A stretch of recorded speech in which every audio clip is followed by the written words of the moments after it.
Good evening. I'd like to call to order the organization of the 2016-2017 Lake Forest City Council.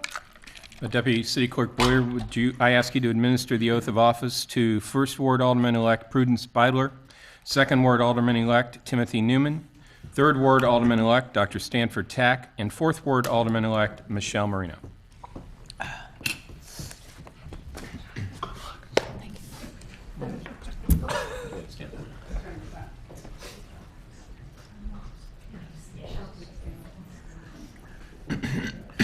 Paperclip.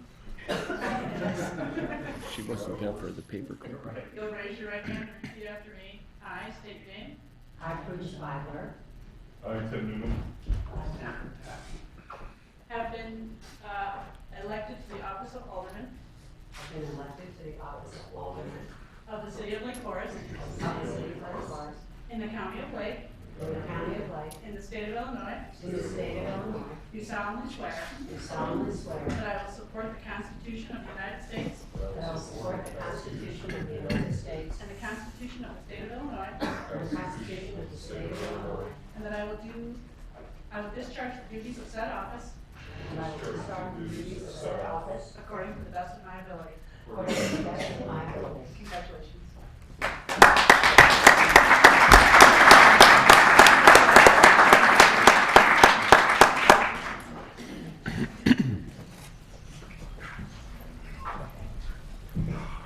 The residents are right. We don't listen very long. Good evening and welcome to the May 2nd, 2016 meeting of the Lake Forest City Council. Could I ask the clerk now to call the roll? Certainly. Honorable Mayor Schoenheider. Here. Alderman Waldeck. Here. Alderman Beidler. Here. Alderman Pandeleon is absent. Alderman Newman. here. Alderman Tack. Here. Alderman Reisenberg. Here. Alderman Edelman. Here. Alderman Moreno. Here. Mr. Mayor, you have a quorum. Thank you, Biddy, very much. Would you join me in the Pledge of Allegiance, please? I pledge allegiance To the flag of the United States of America and to the republic for which it stands, one nation, under God, indivisible, with liberty and justice for all.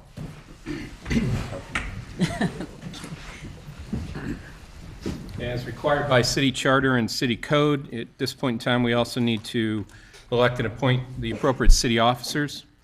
City Treasurer Elizabeth A. Holub, City Supervisor Robert R. Kiley Jr., City Marshal and Collector James Held, City Attorney Victor Filippini, City Clerk Robert R. Kiley Jr., and City Surveyor and Engineer Gewalt Hamilton Associates.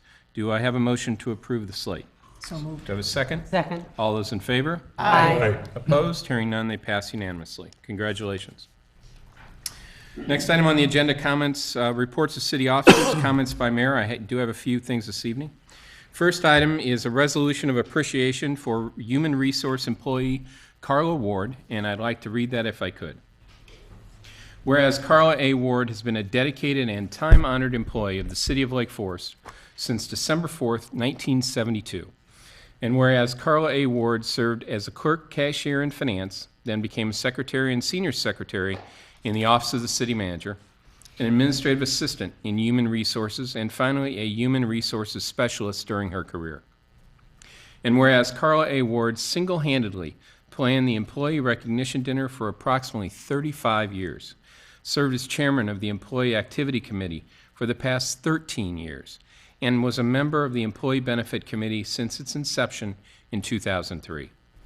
And whereas Carla A. Ward always took great pride in providing the highest quality service to the employees, answering frequent insurance questions, and navigating coworkers through claims processing, and much, much more. And whereas Carla A. Ward has become a good and loyal friend to many, and has served the employees of the city with special warmth and a sense of humor. And whereas Carla A. Ward will honorably retire from the city on May 6, 2016, after 43 and a half years of service. And whereas Carla A. Ward will enjoy being able to spend more time with her husband, Jerry, dog Zoe, and devoting more time to the Chicago Blackhawks. Now, therefore, be it resolved by the City Council of the City of Lake Forest that the council, on behalf of the administration, all city employees, and residents of the community, hereby express its appreciation and gratitude to Carla A. Ward for a public service faithfully performed. And be it further resolved that this resolution be appropriately inscribed and conveyed to Carla A. Ward with a copy to be included in the official minutes of the May 2nd, 2016 meeting of the Lake Forest City Council. Do I have a motion to approve the resolution? So moved. Do I have a second? Second. All those in favor? Aye. Surprisingly, it passes unanimously. Come up.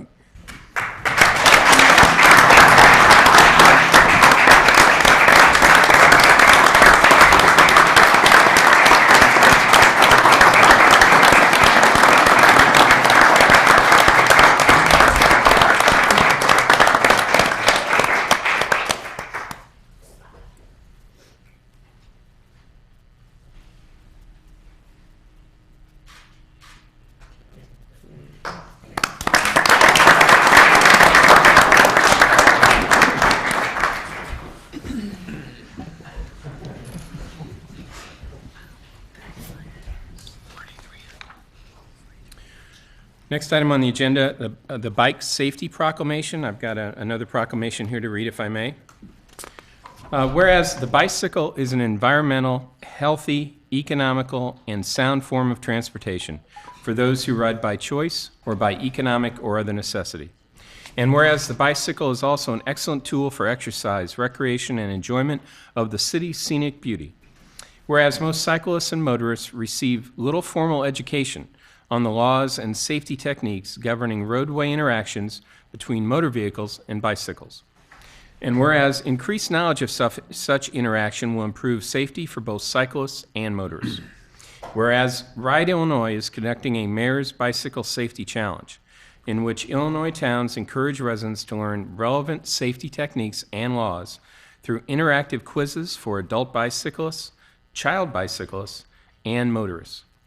And whereas the Lake Forest Police Department has instituted a bicycle education and enforcement program, which utilizes the bikesafetyquiz.com for violators to avoid having traffic warnings become traffic citations.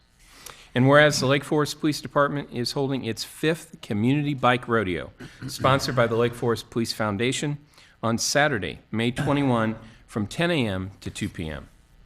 Now, therefore, I, Donald Schoenheider, Mayor of the City of Lake Forest, do hereby proclaim May 15th to May 21 as Bicycle Safety Week in the City of Lake Forest, and I urge all residents to educate themselves on bicycle and vehicle rules of the road and safety techniques, and to encourage and facilitate the attendance of their children at the Police Bike Rodeo. In witness thereof, I hereby have set my hand and have had the seal of the City of Lake Forest affixed this 2nd day of May 2016. Is Officer Monahan, would you like to come up?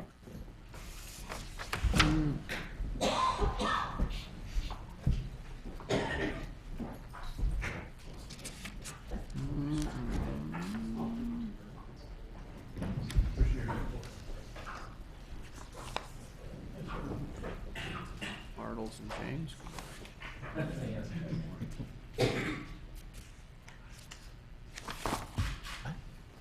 Bartles and James come up.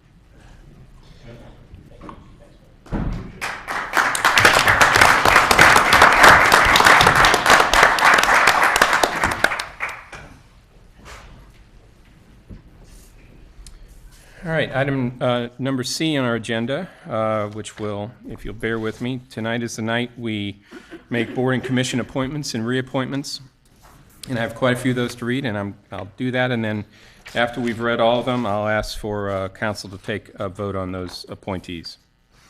Audit Committee, William McFadden, Vince Sparrow, Don O'Callahan, Dean Steiber, and Andy Logan. Building Review Board, Peter Dunn and Fred Moyer. Cemetery Commission, Dr. Dan Kelly and John Dick.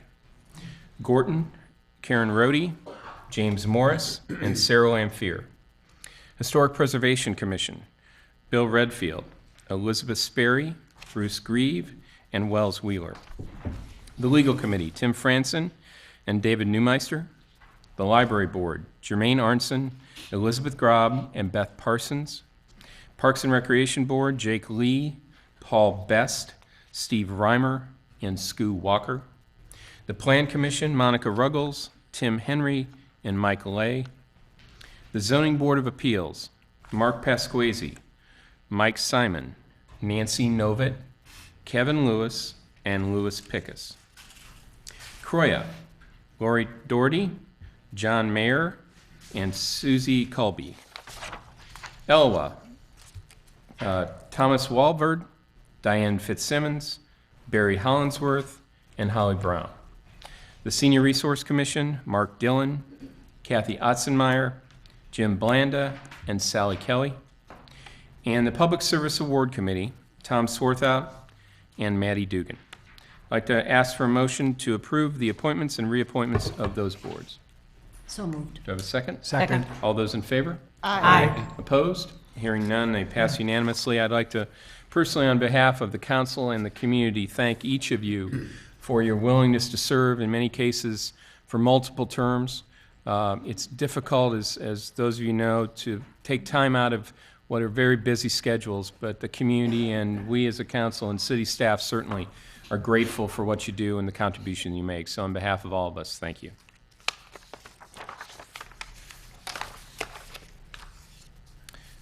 I also would like to read the members of the boards and commissions who will be terming off or retiring this year. And again, we'll ask for a resolution of appreciation for them at the end. The Audit Committee, Amy Krebs. Cemetery Board, Amy Schutz.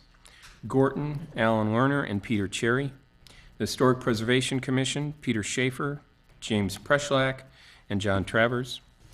The Library Board, Robert Napier, Kate Bryant, and Carol Champ. Parks and Recreation Board, Sandra Douglas and David Brush. Plan Commission, Jeff Kuchman. The ZBA, Zoning Board of Appeals, Jay Kennedy and Robert Frankson. ELWA, Robert Shaw. Senior Resource Commission, Nancy Carey. The Board of Trustees of the Police Pension Fund, Robert Copeland. And the Public Service Award Committee, Gail Hodges and Roger Moore. Do I have a motion to approve the resolution of appreciation? So moved. Do I have a second? Second. All those in favor? Aye. Opposed? Hearing none. And again, I would restate to those individuals, thank you for your tremendous service. You made a real difference in the community. We're grateful for the time and the commitment you've made, and thank you for taking that time. I do have one other item on my portion of the agenda tonight, and I'm going to read the first paragraph of a news release that will be released later today, and if I may. At its May 2nd, 2016 meeting, the mayor and the Lake Forest City Council recognized the city's attorney, Victor P. Filippini, for receiving the Illinois Government Lawyers Association Litigation Award and his work on a zoning and preserving municipal zoning authority case. The ILGL coordinates and promotes professional education, information exchange, and interaction among local government attorneys in Illinois in order to ensure the highest level of professional representation to units in local government. Vic, we're proud of you. Congratulations. It's great to have you on our team.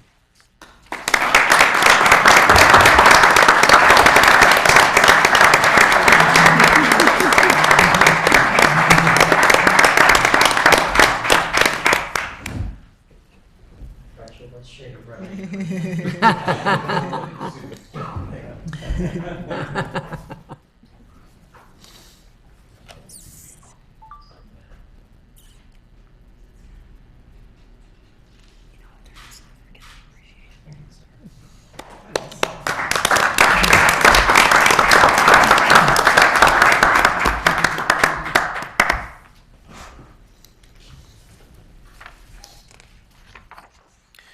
And that ends my comments by Mayor. Next item on the agenda, comments by City Manager Bob Kiley. Thank you, Mr. Mayor, members of the council. We purposely left that off the agenda because if it had been on there, Vic wouldn't have been here tonight if he knew that that recognition was going to be here, so we wanted to surprise him. Under Community Spotlight, we have something a little different for you this evening. Usually it's an organization in town that's talking about something that's going on within their organization or something that they want to promote. Tonight, we want to promote something that is going on within the city organization, something we think that the residents are going to find a lot of interest and excitement behind. And this is one of those issues that, or one of those things, you know, when your staff brings you an idea and you have absolutely no idea what they're talking about, but you trust them and you let them run with it. Well, this is it, because I had no idea what LF Go app was at first, but we have our communications manager, Susan Banks, here this evening to unveil this to you and to the community at the same time, but we think it's going to be a big hit. Susan? Thank you, Bob, and good evening, Mr. Mayor and members of the City Council. You stole my line. It is something completely different for Lake Forest. And I think in our efforts to promote our town and how great it is, this is a really unique product that we're really proud that we were working on.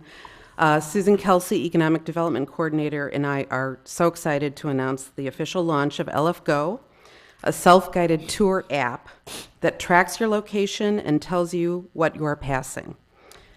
Lake Forest Go is for all generations to get outside and to use the app while walking, running, riding a bike, or riding in a car. LF Go contains 500 points of interest and tracks your movement as you move around town. It highlights all that we love about Lake Forest and its landmarks, parks, open spaces, nature preserves, interesting architecture, fun facts, and some hidden treasures.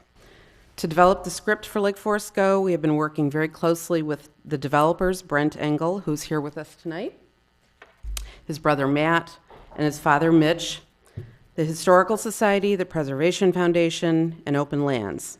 Special thanks go to local historian Art Miller for providing much of the content, and to Joanne Yoro from Croya. The Engel brothers are former Croya kids, which is very cool, who told us about the Engels app that they developed for Chicago called 312 Go. This summer, our goal is to have 1,000 downloads by the end of the summer. We will be working with the real estate community and other local organizations to promote Lake Forest and Lake Forest Go. Last night, the Preservation Foundation introduced it at its annual meeting at the Deer Path Inn, and Croya plans on using it for a treasure hunt later this week. A lot of information is on the app, but we would love to receive input from the community about the things that we are missing. So if anyone has any information that they would like to pass along, please do so. And now Brent will provide a demonstration of this very cool app. Thank you. Hello, thank you all for having me. I have to confess, the last time I was in this room, I was 16. I was here for teen court when I violated curfew. So I have the chills sitting here, remembering being in between my parents. Brett, you're off the hook. It was my one and only run-in with the Lake Forest Police, and I've been fully rehabilitated ever since. So I'll just quickly kind of walk through the user interface that's being projected up there, and then I'm happy to answer any questions anyone has. We're very excited. Myself, my brother, and my dad are really excited to launch this here in Lake Forest. We launched a similar app for Chicago called 312 Go in September of 2013. So this is modeled very closely after that concept. So there's only a couple real main screens here. This is the welcome screen. So the first time a user uses the app, they'll come to this screen, they'll hear our guide's voice, kind of introduce the app, and tell them to press this green Go button, which takes you to the main, what we call the Go screen. And what this is it's just a map of Lake Forest, and superimposed on the map. Where you see a hand originally housed a bell. The bell was rung with so much enthusiasm on Armistice Day at the end of World War I that it cracked and could never be used again. Sadly, 16 Lake Forest residents died during World War I. Okay, so there was a sample that just triggered because we're within that geofence. But so what I was saying was this is a map of Lake Forest. Superimposed on that are the icons that we have, which are these dialogue bubbles. And what these dialogue bubbles are, they just locate the different points of interest around Lake Forest, so that if you're moving around Lake Forest and you come upon one of these dialogue bubbles, the app will automatically trigger our guide's voice, who kind of serves as a tour guide, and he will tell you where to look, and then we'll give you facts or stories about the things that you're looking at. So we have about 500 different stories on here. As Susan mentioned, we've been working with Susan Banks, Susan Kelsey, and various others.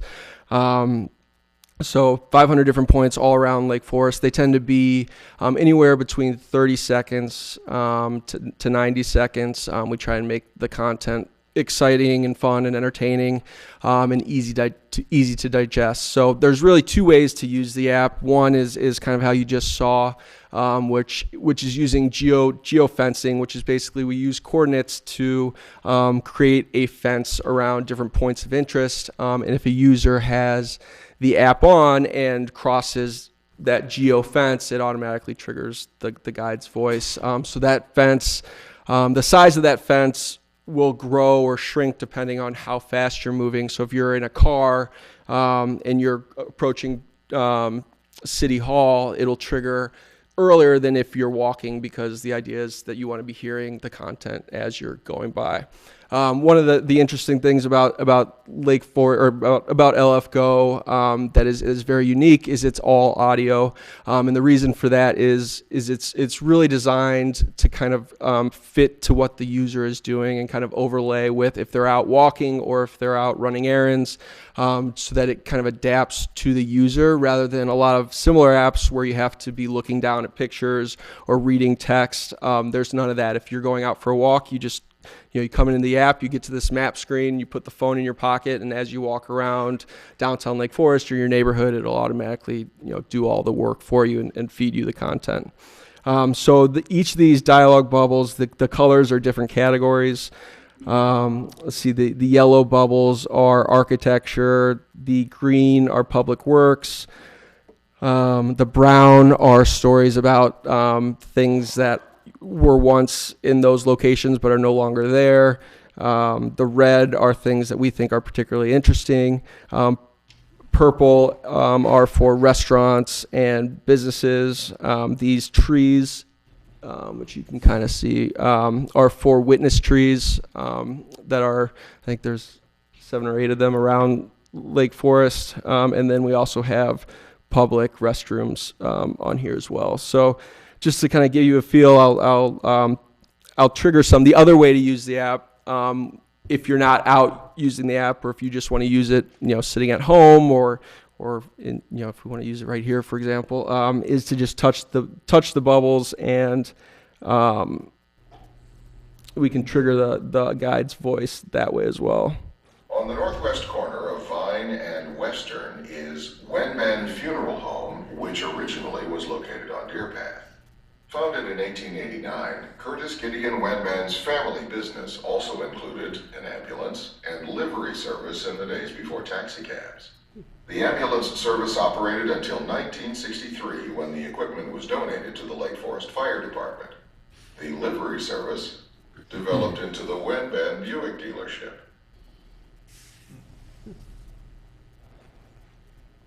The white stucco church at 673 Oakwood, on the east side of the street, was granted historical landmark status in 1986.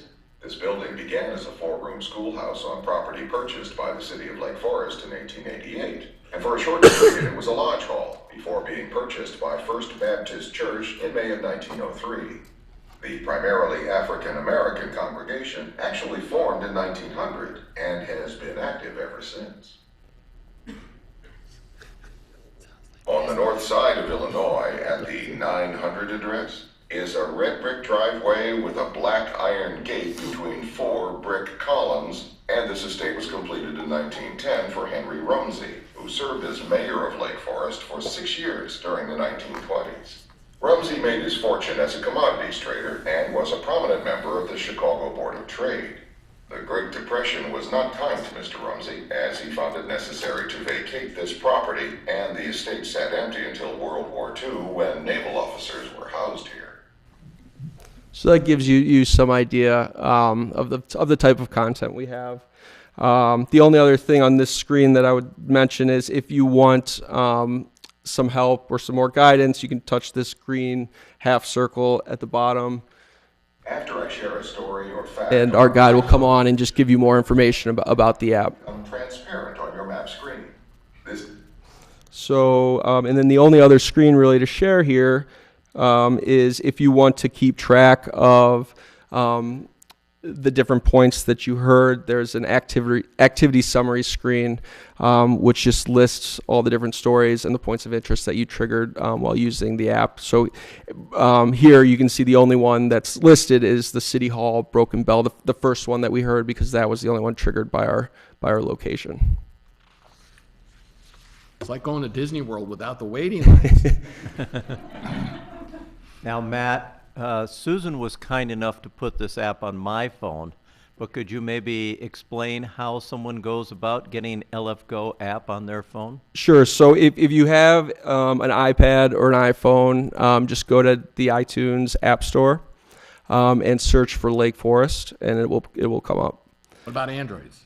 It is not on the Android. Oh. You'll have to get a new phone. You could do it on your iPad, though. Isn't the city going to issue us all iPhones?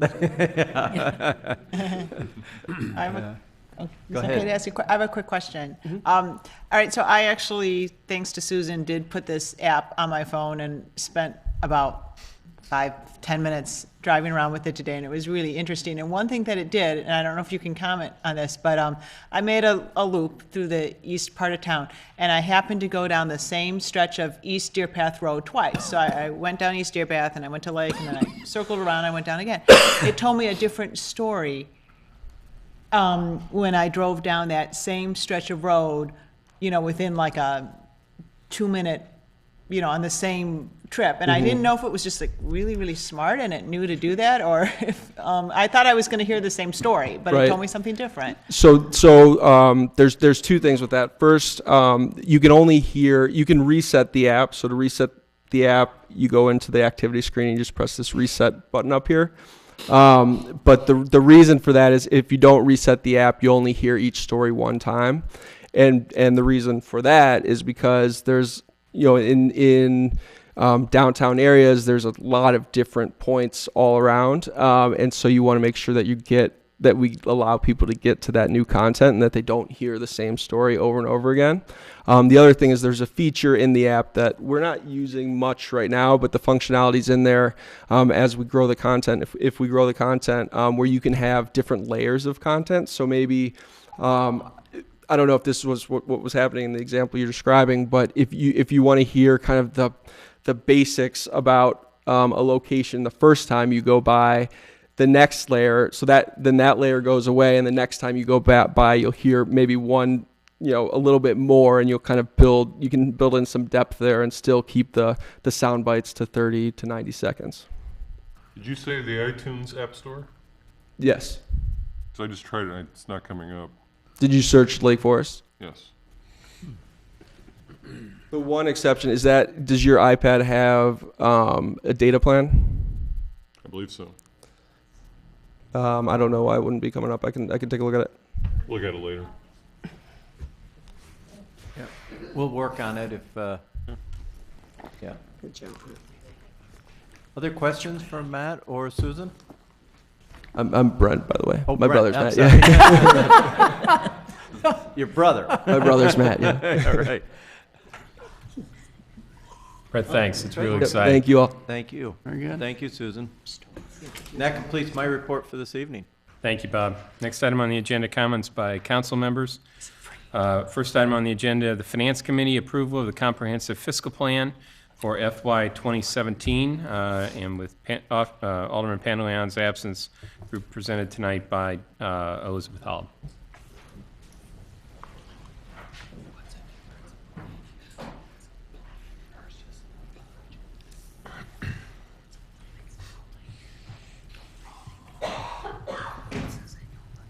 Okay, in an equally exciting presentation, I have a summary of the FY17 budget.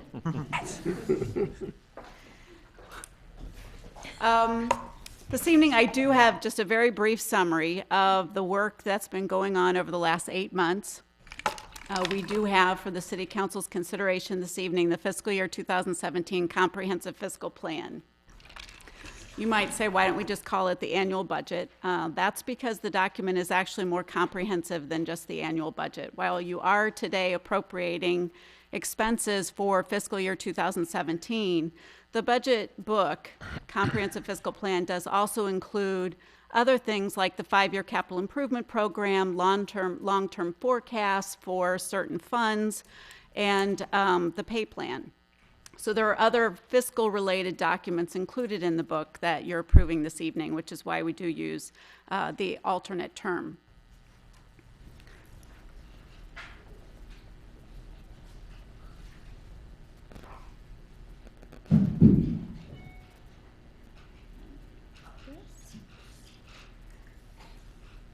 Okay, as I mentioned, we started the process in late August. We've been at work on this document for about 8 months. This is just a diagram that shows our process.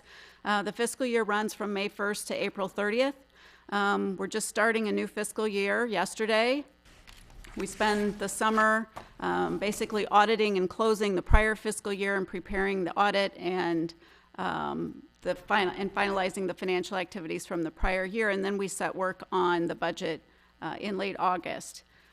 We start out with capital and revenues first, and that is the topic of discussion at a November workshop of the City Council Finance Committee, and then the fees and the tax levy is approved in December. Once we know the revenues that we are working with for the coming fiscal year, departments go to work in January on preparing their operating budget requests.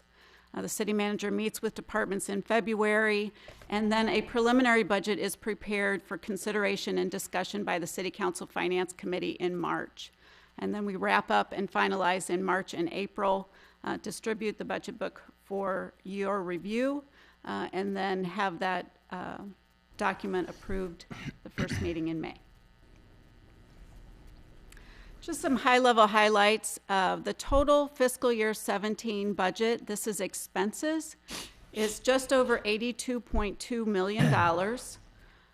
The fiscal year 17 budget is $2.2 million less than the FY16 estimated actual expenditures. While we do see increases in costs on the operating budget side, mostly driven by personnel costs, we do have decreases in FY17 on the capital budget side, which is the primary reason why the overall budget is a decrease from the prior year. I have included here just some significant capital initiatives included in the FY17 budget. Those that have an asterisk on it did begin before April 30th, so some of those expenses are included in FY16, and what you see here is just the amount appropriated in the FY17 budget. You can see $1 million in street overlay and repairs, continued funding for the Emerald Ash Borer program with a transition moving away from tree removals and increasing tree replacements, concrete street and sidewalk repairs, design work on West Fork Hackberry storm sewer improvements that would be scheduled for FY18, resurfacing of the City Hall parking lot here, and about $1.7 million in water and sanitary sewer improvements.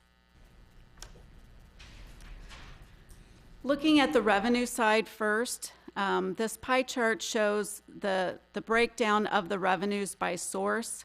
You can see that 46.5% of the city's projected revenues in FY17 come from property taxes and other taxes.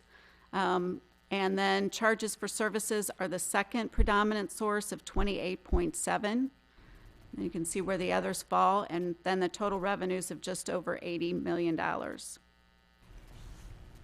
Looking at the property tax and other tax category in a little more detail, we drill that down. You can see that property taxes of $29 million represent about 78% of that portion. Sales and use taxes of $2.7 million represent 7.4%. And then other taxes of $5.5 million are itemized here of the different types of other taxes included in the FY17 budget.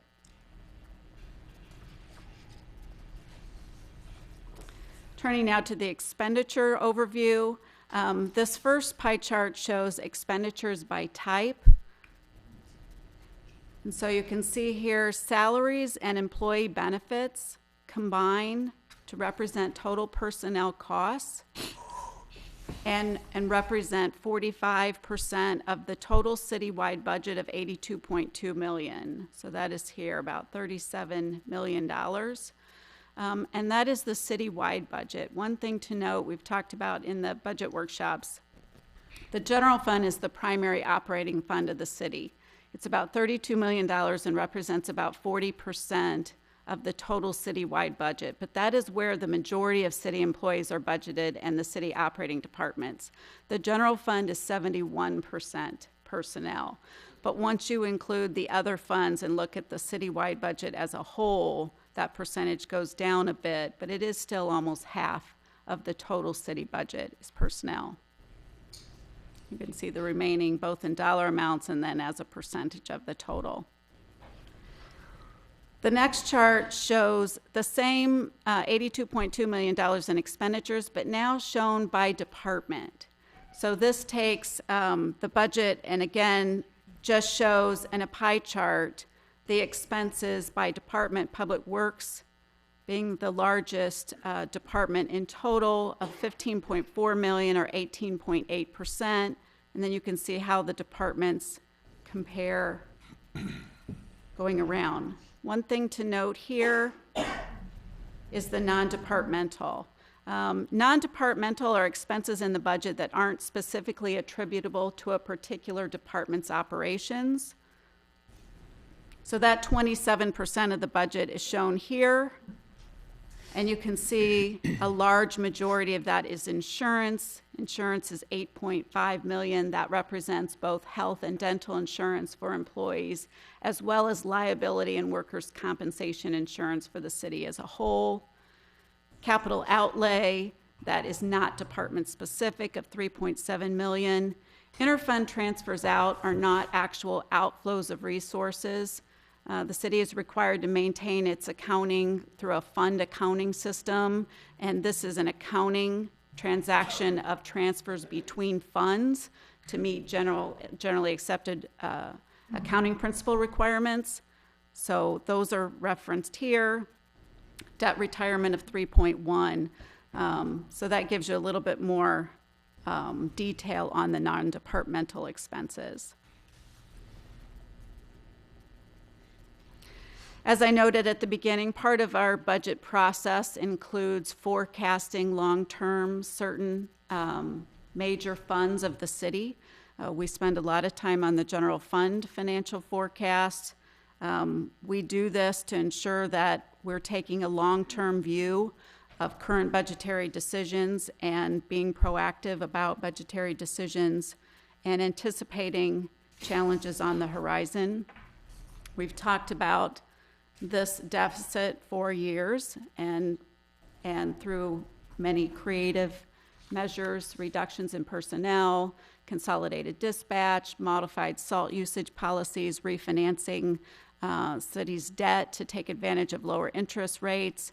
That deficit projection has moved out years. That's been the goal, to continue to move that out. And you can see that right now that is projected for FY19 when those lines cross of expenses exceeding revenues. You can see that in the chart as well as in the graph here. We've also spent a lot of time this year talking about the potential implications on the city of the state's budget situation. We've done some modeling on potential implications of losses of revenue or freezes in property taxes that may be imposed by Springfield, and what that might mean to the long-term forecast for the general fund as well. So trying to take a proactive stance and anticipate those things before they potentially arrive.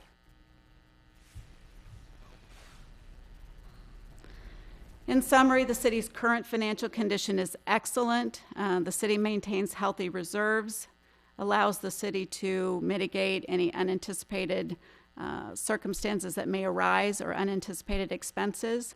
The city does have a AAA bond rating from Moody's Investors Service. The city has the lowest property tax rate in Lake County and has a balanced budget and maintains a balanced budget each year. There are long-term challenges. The state budget crisis does have a potential impact on the city's budget. We continue to monitor that. And we do know that primarily due to personnel and personnel growth, personnel cost growth that is outpacing revenue growth, it does present challenges in the future. But we also look forward to the development that's going on in Lake Forest. It's very active. Currently, there's about $320 million in projects in progress or anticipated in the city. It remains a very, very attractive place for people to invest and build and develop, which means good things for the future and for the tax base and for the city's budget. So, in closing, the recommendation is that the City Council does consider approval of the fiscal year 17 comprehensive fiscal plan, and I'll be happy to answer any questions that you may have. Thank you, Elizabeth. Questions for Elizabeth? Mike? That was a great presentation, thank you. Anyone? Yeah, I would agree. I think your pie charts were very helpful. I think that if that's the first time you've done them, they're great. If not, I may have missed them, but really does get to gets to kind of the meat of each side of the expenditures and the revenues. It is the first time, and it's the OpenGov application we've been talking a little bit about that we purchased this year that we're in the process of implementing, and now we're just starting to roll out and be able to utilize, and we're really able to demonstrate the financial information in a much more clear fashion. Elizabeth, I think I read that is it all this stuff that's going to be on the website, or? It's not all of it, but a lot of the pie chart and, Okay. and chart information Okay. is being generated out of It will OpenGov. be, and it'll be available then on the website after it's approved tonight? The budget book will be on the website tomorrow. Yes. Okay. The entire budget book. The will entire be. budget book, and that was where I was going, because we didn't talk tonight, but there are tabs for the operating budgets of each of the city departments, and they're actually really riveting reading, because it talks about both what's happened in the past year and what's going to happen going forward. It's really incredibly comprehensive. So given that it's all going to be there, I encourage people to go and look at it. Elizabeth, do you want to say something about what else is new about this and what you're going to do with this document after it's approved by the council? Well, we have made substantial changes to the budget document this year. We have done made those changes in anticipation of submitting the budget to the Government Finance Officers Association for consideration at the Distinguished Budget Presentation Award. The city has never submitted for that. As you know, we're a long-standing recipient of the Financial Reporting Award that they give, 37 years, long-standing tradition of being successful at that. But we needed to make a lot of changes to the budget document to comply with their program criteria. So a lot of the document has changed this year, and so we'll be submitting that to GFOA for their consideration. That's great. Anything else? Anyone from the public care to comment? If not, I would ask for a motion for approval of the comprehensive fiscal plan for fiscal year 2017. So moved. Do I have a second? Second. Roll call vote, please. Alderman Waldeck. Aye. Alderman Beidler. Aye. Alderman Newman. Aye. Alderman Tack. Aye. Alderman Reisenberg. Aye. Alderman Edelman. Aye. Alderman Moreno. Aye. 7 yea, 0 nay, motion carries. Thank you, Biddy, very much. Again, Elizabeth, well done. I know you and your staff have been, as you said, back at this since probably October or November, and it's a huge amount of work, and we've only seen the tip of the iceberg here, but it tremendously well done, and obviously part of the reason that this place is run so well and is in such great financial condition is you and your team, so thank you. Next item on the agenda, approval of the FY17 personnel policies and practices and pay plan presented by Deshae Kalmar, Director of Human Resources. Mr. Mayor and members of the City Council, every year we have our policies reviewed. I go through them and then have our attorneys review them to make sure that we're in compliance. Not too many changes this year. We are increasing the longevity pay by $5 at the 20-plus year level.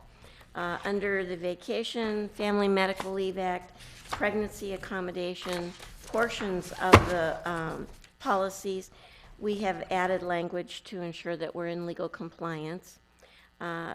We've added language under the insurance section to encourage our employees to be responsible consumers of insurance. It is one of our expensive benefits, and so we want to continually encourage them to think about what they're doing. And we do this a number of different ways through the benefit committee that we have and everything, but we also wanted to add language in the policies to that effect.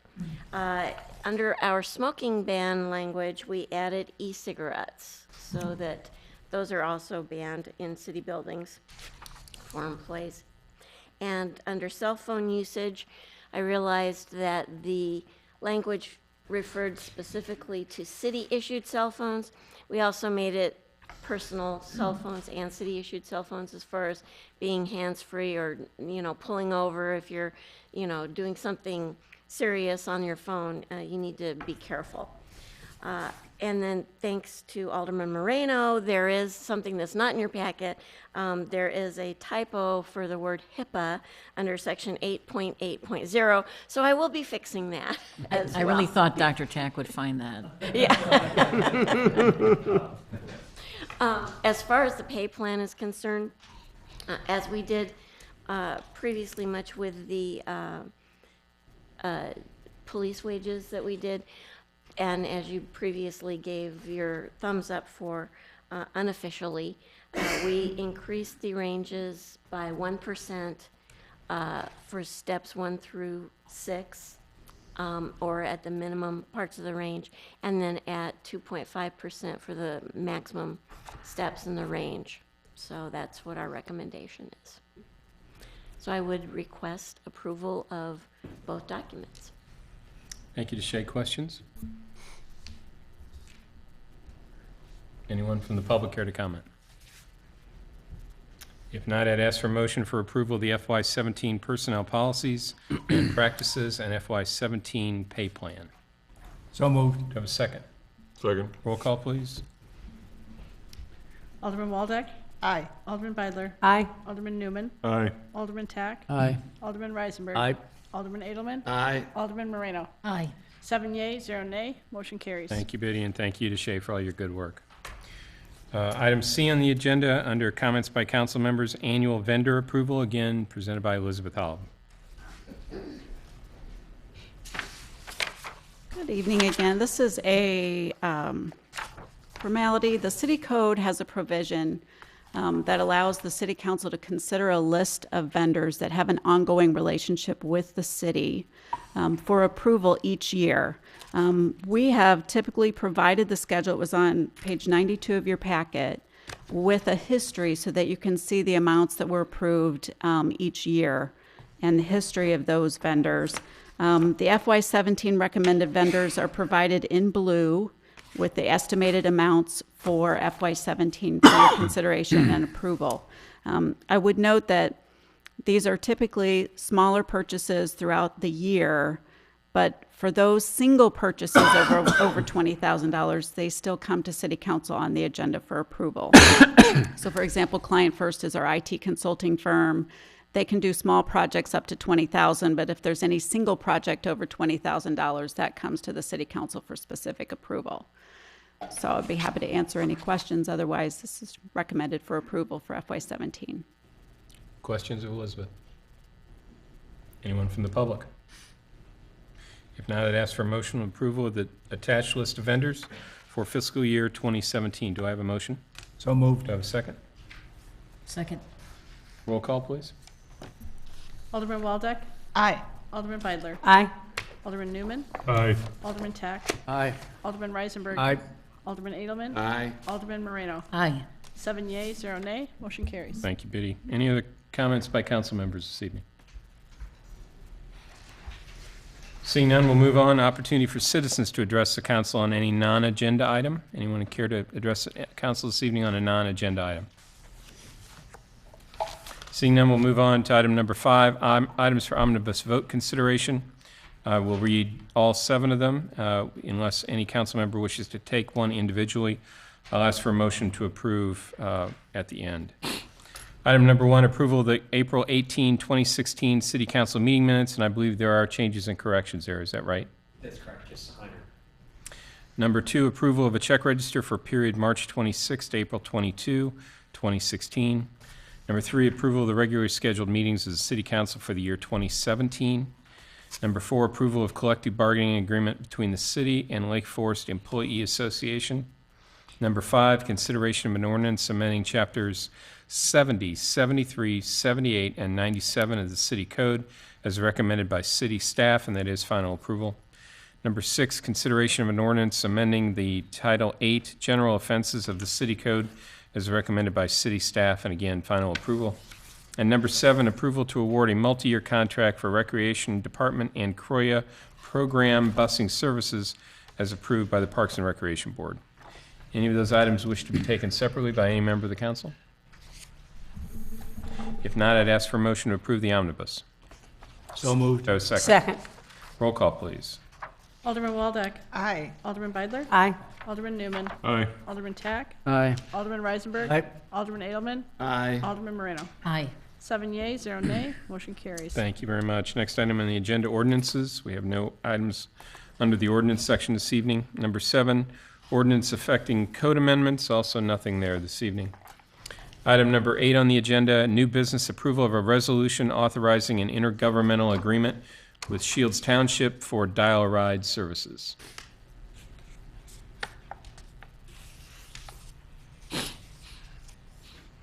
And even though my guess is it's presented by Sally Swarthout. It would be. Good evening, Honorable Mayor and members of the City Council. Tonight I am here on behalf of the Senior Resource Commission and staff to request the approval of a resolution authorizing an intergovernmental agreement with Shields Township for expanded dial-a-ride service. What is dial-a-ride? Dial-a-ride is a curb-to-curb demand response transportation service currently offered to residents in Lake Forest residing in Shields Township. Basically, it's a transportation system that provides the opportunity for ride sharing to those in need. The proposed agreement would expand the service to all residents of Lake Forest who are senior citizens 65 years and older, disabled residents 16 years and older, and this program is administered by the Shields Township office. It's operated by the Suburban Bus Division of the Regional Transportation Authority, commonly known as PACE. This program has very nominal fees. A one-way fare under 10 miles is $3. A one-way fare under 10 or over 10 miles is $6, so your round trip would be $6 and $12 respectively. The city would only pay to the township the charges incurred by residents, riders, that do not reside within Shields Township jurisdiction. The estimated annual cost is $3,000 a year. And it is a pilot program, so we are actually requesting funding out of City Council contingency. Should the program become successful, staff will move it to an appropriate operating budget for FY18. Who can dial-a-ride? Again, it's seniors 65 years and older, disabled residents 16 years and older, and companions should they need one. The companions are limited to one person per register rider, and is limited also to the vehicle capacity. It should be noted that companions will incur the full eligible passenger fare. Where will the shuttle go? Well, if the proposed agreement would allow residents to ride anywhere within our city limits, you could go to the grocery store, the train station, Gorton, West Side train station. It's an opportunity to be able to get around town. You can also go anywhere in Shields Township, which includes portions of Lake Forest, Lake Bluff, North Chicago, Knollwood, and Arden Shores. The shuttle also goes out to the College of Lake County, both campuses, Lake Shore and the Grays Lake campus, the Erie Family Health Center in Waukegan, the Lake County Center for Independent Living in Mundelein, Hawthorne Mall in Vernon Hills, Greenleaf Medical Complex in Gurnee, the Walmart Supercenter in Waukegan, and Highland Park Hospital. How would a resident register? To register for this program, you actually have to go in person to the Shields Township office in Lake Bluff, where you need to provide a state or government ID with proof of residency in Lake Forest, And you also would need to provide a proof of a disability if that was applicable. Shields Township would then process the registration and pass it on to PACE. It takes approximately 3 to 5 days for PACE to process that registration and get a person on the list eligible for Dial-A-Ride. Then a resident would call Dial-A-Ride to schedule a pickup, or they would call PACE because they actually manage the operational end, with the date and the time, the location of the pickup and the drop-off, the number of riders, and any other important information that PACE might need, such as what do they need a lift to get into the van. Once that's taken care of, PACE processes the information and a resident rider is eligible to transport wherever they need within the approved areas. So does anybody have any questions on this very wonderful new program? Questions of Sally? Michelle? First question is, why would we want to support transport to Highland Park Hospital? Well, it is just part of the Shields Township program because Shields Township also serves other communities that may want to go to Highland Park Hospital. Lake Forest Hospital will be included too because it's in the city limits. So correct. And some people's, insurance doesn't provide for, they're connected to Highland Park Hospital with their insurance, so that would be necessary. That seems like a good benefit, actually. I know we're promoting like ours, but yes, we would encourage Northwestern Lake Forest, but Mike? How do the rates compare to Uber? wow, Mike, I would have to get back to you on that. no, Cynthia knows. Cynthia? Oh, I would like to welcome Cynthia Maloney from Shields Township and ask her to answer that question.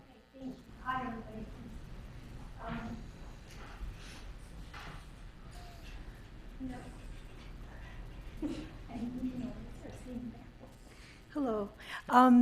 We've been doing this for about a year at Shields. And one thing that was missing from the presentation that I really want to explain to you is why we're able to offer the service at such a low cost. We were able to negotiate with PACE, which is a division of the RTA, a 75% subsidy. So the cost of the ride, the cost of an average ride in a cab anywhere is about $20 to $25. So the rider pays $3. I mean, that's each way. So the rider pays $3.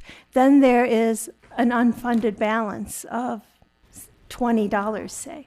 So of that, the subsidy covers 75%. So the township is only liable for 25% of the unfunded balance of the cost of each ride. We've been doing it for a year. Our average monthly cost is about $200, $250 at the most. So it's been a real benefit. We started it because there were gaps in transportation. We had the senior car at the senior center for seniors. We had a taxi program in North Chicago for seniors, but we didn't have anything for people with disabilities, and they needed a ride too. So this is something that is funded partly by the extra 0.25% sales tax that we all pay in Lake County. Half of it goes towards supporting our roads and bridges and improvements in that area, and half of that 0.25% goes towards public transit. And then there are federal subsidies as well. But anyway, that's how it ends up costing so little.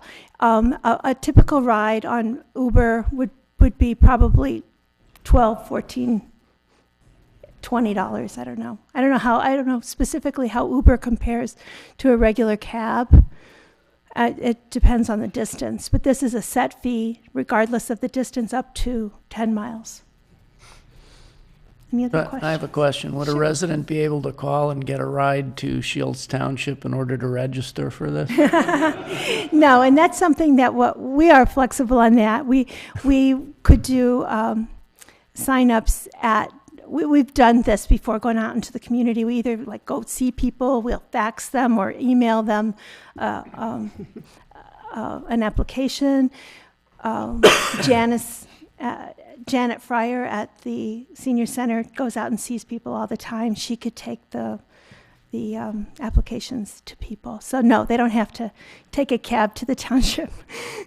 One of the things I would say Question. about Uber, of which I'm a fan, I just want to be clear about that, but particularly with the disability issue, you know, somebody needing a wheelchair, there probably are, I'm guessing that there probably are some Uber cars that can accommodate that, but this is an experienced driver who knows how to handle this. I mean, it is a shared ride service, but it's an experienced person who knows how to handle people with disabilities. There have been some, I've heard Cynthia at the Dickinson Hall describe some stories of, you know, startlingly inclement weather that came on suddenly and drivers getting out of the car to walk people to their doors to make sure they got there okay and so on. I mean, it feels like, especially because it's already a year in, it feels like it's well worth a try. And I think sometimes we forget, and I'm aware of this because of my service as the liaison to the Senior Resources Commission. There are some pretty isolated people in Lake Forest, and we may not individually be aware of them, but they do. We're trying hard at the Commission in Dickinson Hall to figure out how to reach those people. And this strikes me as a very good way to get people to have a comfort level of being out of their homes. And certainly, I think older people are probably more familiar with Pace than Uber. And yeah, I mean, I know a lot of people who are still hesitant about that. So I just think it's reassuring. We now know how it works, and I think it'll be well worth the investment that we're talking about putting into it. Yeah. The other thing that's a benefit too is if you have a temporary disability, you can register. Like say you broke your ankle and you can't drive, and you know, for a period of up to 6 weeks, I think you can take. We have another form for that. That you know, it's available to people who are disabled for just a period of time, and it's important. Like you said, Prue, the social interaction, and it's good for the economy. One of the reasons that we go to Highland Park Hospital is people want to see their own doctors, and we do serve a number of people who have dialysis, so they have to go a number of times every week, and the cost can become prohibitive. We also have kids in the program who have disabilities, who have jobs, and they use the service to get back and forth to work, so their parents don't have to quit their jobs to drive them. So it's been a really good thing. Any other questions? Other questions? Sounds like a great thing. Thank you. Thank you. No other questions. I'd ask for a motion to approve the resolution authorizing an intergovernmental agreement with Shields Township for dial-a-ride services. So moved. Do I have a second? Second. Roll call, please. Alderman Waldeck. Aye. Alderman Beidler. Aye. Alderman Newman. Aye. Alderman Tack. Aye. Alderman Reisenberg. Aye. Alderman Edelman. Aye. Alderman Moreno. Aye. 7 yeas, 0 nay, motion carries. That's great. Thank you. Additional items for council discussion? Anyone? Anything? Seeing none, I'd ask for a motion to adjourn. So moved. Do I have a second? Second. All those in favor? Aye. Opposed? Hearing none, we are adjourned. Have a good evening. Nice.